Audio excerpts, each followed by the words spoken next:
ডিবক্সের ভেতরে আর্জেন্টিনার defender Nicolas তাগলিয়াফিকোর এই ট্যাকেলটি দেখুন। ইকুয়েডরের একজন খেলোয়াড় যখন ডিবক্সের ভেতরে হাওয়ায় ভাসা বল হেড করতে যাবে, এই দিক থেকে তাগলিয়াফিকো চ্যালেঞ্জ জানাতে গেছে। উপরে উঠে হেড করার একটা প্রচেষ্টা করেছিলেন। চ্যালেঞ্জ নিতে গিয়ে দুজনই মাটিতে পড়ে গেল। রেফারি দৌড়ে এসে প্রথমে কোনো কল না করলেও ভিএআর চেক দিতে চলে যান। সেখানে গিয়ে খানিকটা সময় তিনি বিশ্লেষণ করার চেষ্টা করলেন। এরপর মাঠে প্রবেশ করে সরাসরি পেনাল্টির নির্দেশ দিলেন, যেখান থেকে প্রথম হাফেই গোল করে এগিয়ে যায় ইকুয়েডর। কিন্তু প্রশ্নের জায়গাটা হচ্ছে, এটা কি ধরনের ফাউল? যেখানে দুজনেই চ্যালেঞ্জ জানাতে গিয়ে মাটিতে পড়ে গেছে, এখানে এই ধরনের স্পটেই সরাসরি ফাউলের ঘোষণা দেয়া, এটা কতটা আনফেয়ার কল ছিল সেটা যারা ফুটবল বুঝে তারাই ভালো বলতে পারবে।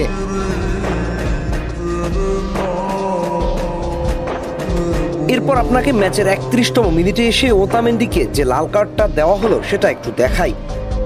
ইকুয়েডরের লং পাসের বিপক্ষে পেছন থেকে ট্যাকেল করার উদ্দেশ্যে দৌড় দেন ওটামেন্ডি। হালকা একটু বডি চ্যালেঞ্জ ছিল, হাত দিয়ে স্পর্শ করেছে ঠিক, কিন্তু সেটা ছিল ডিবক্সের বাহিরে।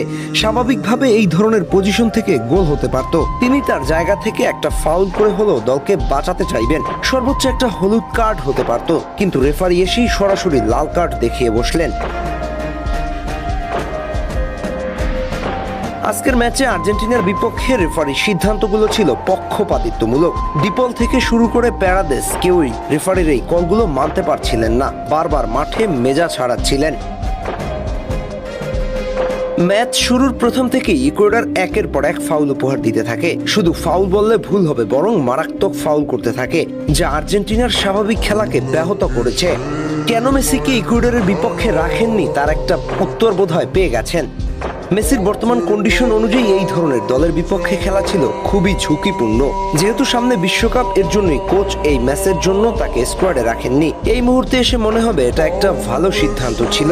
তবে আজ স্কালোনি ভিন্ন একটা এক্সপেরিমেন্ট করেছিলেন। প্রথম একাদশে যাদেরকে সুযোগ দিয়েছে তারা মূলত শুরুর একাদশে খুব কম সময় জায়গা পায়। হয়তো স্কালোনি তাদেরকে একটু বাজিয়ে দেখতে চেয়েছে বিশ্বকাপের যাত্রার আগে। দ্বিতীয়ত, এটা ছিল বিশ্বকাপ বাছাই পর্বের শেষ ম্যাচ। আর্জেন্টিনার উপর তেমন কোনো চাপ ছিল না, পক্ষান্তরে ইকুয়েডর বডি চ্যালেঞ্জ ফুটবলের উপর পারদর্শী। হয়তো আর্জেন্টাইন কোচ তার মূল খেলোয়াড় নিয়ে ঝুঁকি নিতে চাননি, এটাও একটা কারণ হতে পারে।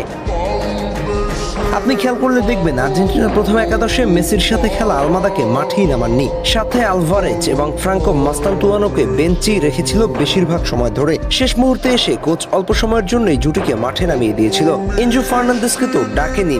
সব মিলিয়ে বলা যায় 1-0 গোলে ইকুয়েডরের কাছে পরাজয় বরণ করলেও লিওনেল স্কালোনির ভিন্ন চিন্তা ছিল, যা সহজেই অনুধাবন করা গেছে।